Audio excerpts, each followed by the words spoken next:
Ini ndiri musikana ane 23 years dzekuberekwa. Ndinogarawo kune imwe location uye ndakaremara. Nyaya yangu yakamira yakadai so. Amai vangu vanonzi vakashayika ndichiri mudiki uye baba vangu vanonzi ndisekuru, baba vakabereka amai vangu. Zvakaitika ndeizvi: amai vangu vakabatwa chibharo nababa vavo vakabata mimba yangu.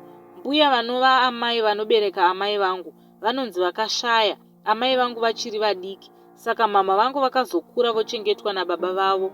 Vakura ndopa vakabva vabatwa chibharo. Amai vangu vakandibereka vakandisiya musango ndikatorwa nevemumusha imomo vanova vanoziva amai vangu.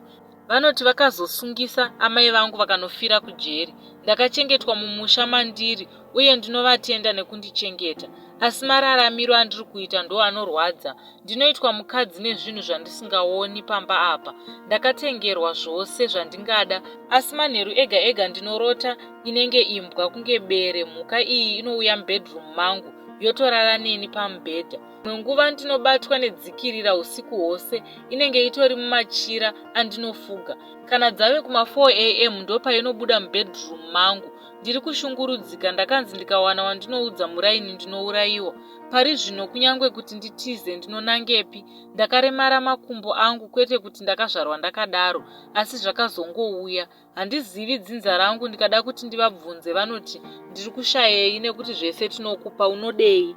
Ndokumbirawo kuti kana paine vangaziva kuti ndingaite sei kuti ndiwane rubatsiro ndibude munhamo iyi. Kana paine vanomiririra nherera vandibatsirewo, vanobatsira kuti ndinamatirwe makumbo angu afambewo zvekare, ndingafare veduwei.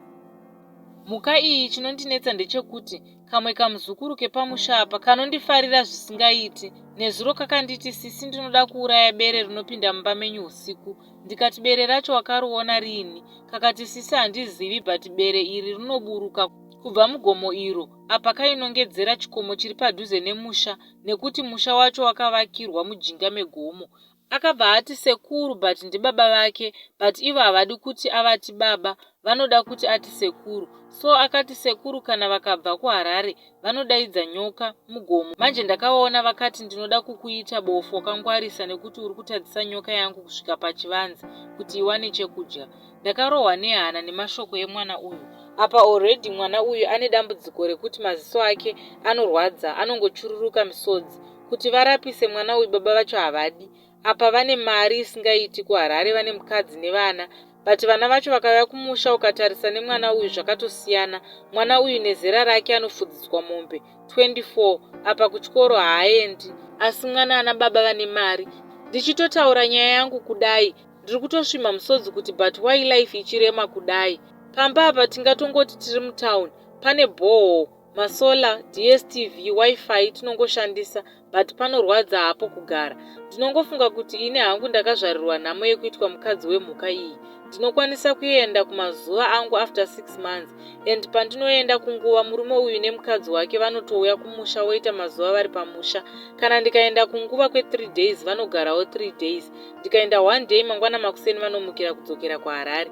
Nyaya dzacho dzakawandisa zvekuti kunyange bhuku chairo ringanyorwa pamusoro pezvinoitwa nemurume uyu. Akatombopatsika mutanda 2000 US ainge adedzwa kuzochenura raini. Saka kuzviona kwandakaita ndekwekuti mwana wacho uyu wandati anoitwa sekunge asiriwepo. Akangotanga kupusha wheelchair yangu akati handei kumatanga. Takasvika kuya baba natsika mutanda vachichera mudanga ndokuburitsa hari vakaenda pamota. Baba vakaburitsa maUS ndokubva vamupatsika mutanda mari iya. Vakambonetsana because uya aiti 2000 US ishoma.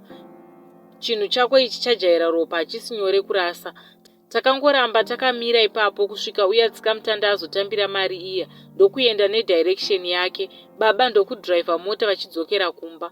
Pane nguva mwana uyu paakambotanga kurara neni musame room, hope dzekuitwa bonde dzikabva dzambopera. Asi mwana uyu ndaikwanisa kupepuka usiku akamira padhoo achidzvova zvinotyisa. Ndomuti kochi, aingoti pane nyoka iri panze iri kuda kupinda mumba. Bati baba vacho vakazouya kumusha, munoziva vakangomutsvakira kanyaya kadiki ndokutanga kumurova. Bati mwana uyu kana akarohwa sei haacheme, anongofemereka nehasha achichururuka madziwa. Veduwe nyaya dzacho dzakawandisa zvekuti ndingatopedza hangu nguva yese ndichingotaura. Veduwe kana paine vanokwanisawo kuti ndibatsirikane, kuti ndibve pamba apa ndikwanisewo kuwana dzinza rangu, kana kuti ndibatsirikanewo ndikwanisewo kufamba, ndikwanise kubva munhamo iyi yandiri. Ngavandibatsirewo. Vese vanokwanisa kundibatsira ngavangoisawo nhamba dzavo mucomment section. Ndichateerawo ndichitarisa rubatsiro rwenyu. Maita zvenyu hama dzangu.